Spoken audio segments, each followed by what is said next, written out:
going to go ahead and take this one too. So right now it's not.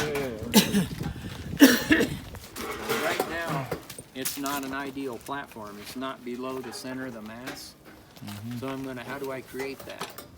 Well, I flip it over.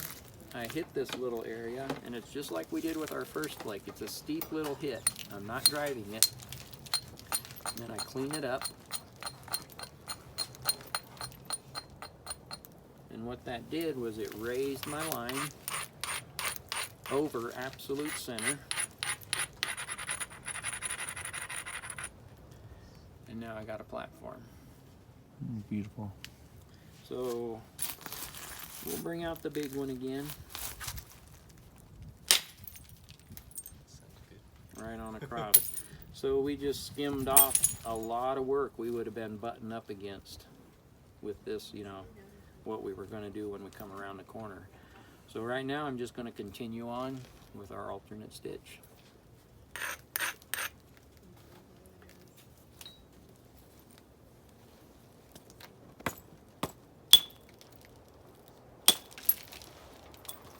A little bit of chatter there.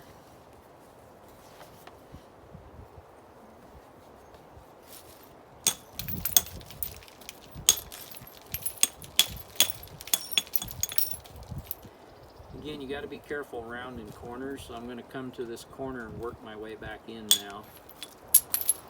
Nothing too good happened there. There's some damage right there.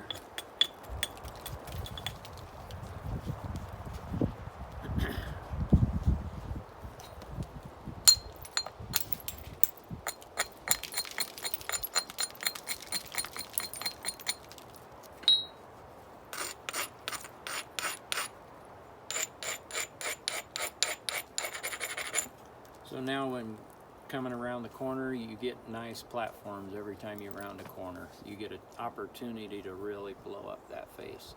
So I'm going to take it right now. And you're starting to see absolute center and my edge line and how it dips and coincides with absolute center. So whatever is one to go on one face, if it's not, you know, it's obviously you flip it to the next face. It's either one or the other.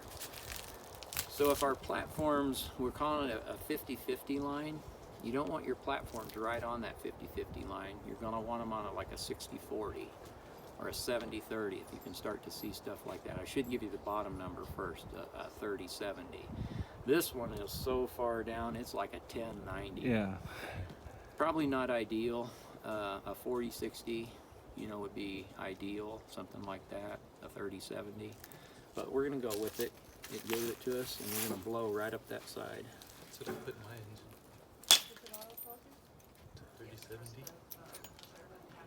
30-70. Nice. We got some. I really wanted more, but look at what this is going to do for the mass of this piece. And if you do it successful every time running up that edge, you take away so much work.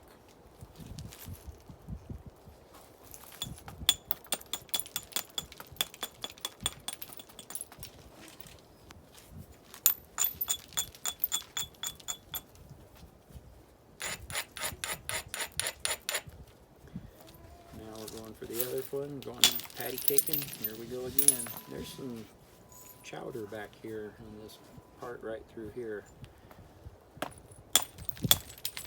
See how the break, it's not smooth, it's really chattery and uneven, and there's some damage there.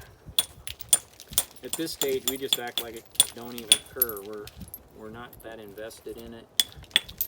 You can't, you know, be afraid of the rock or have too much respect for it. It's just a rock. What could I mess up, you know? Now, when you get to, you know, something like this stage, you got some invested in it, and you want it, you know, to stay a little nice. But right now, not really. Yeah, there's some kind of weirdness throughout here.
going into a little concave area there that I don't like.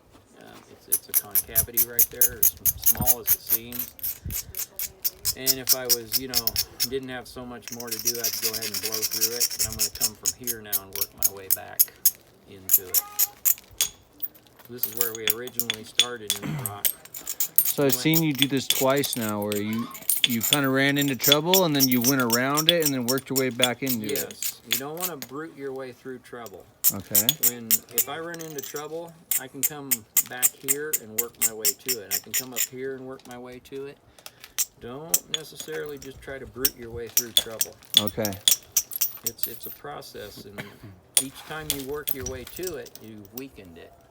So Okay. maybe it even takes 2 or 3 times, to get there, but each time you weaken it, and then you go right through it, much less, evasive than if you'd have bruted your way right through it.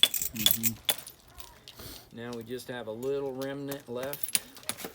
We have nothing left now. We've gone completely around this thing, and we got a cutting edge now. So start to see absolute center. Again, where is absolute center? You'll see the areas that are low for this face. You'll flip it over and see the areas that are low for this face.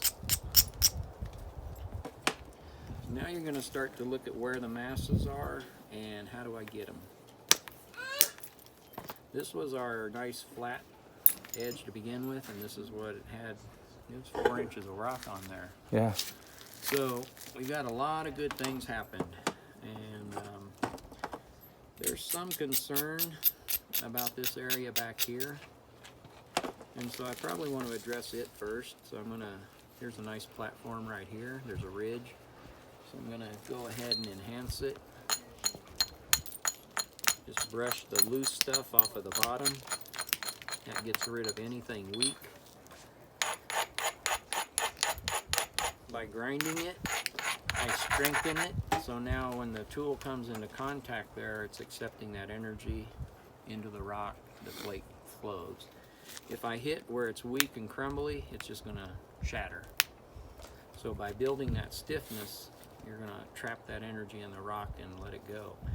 How you abrade is just as important as how you swing.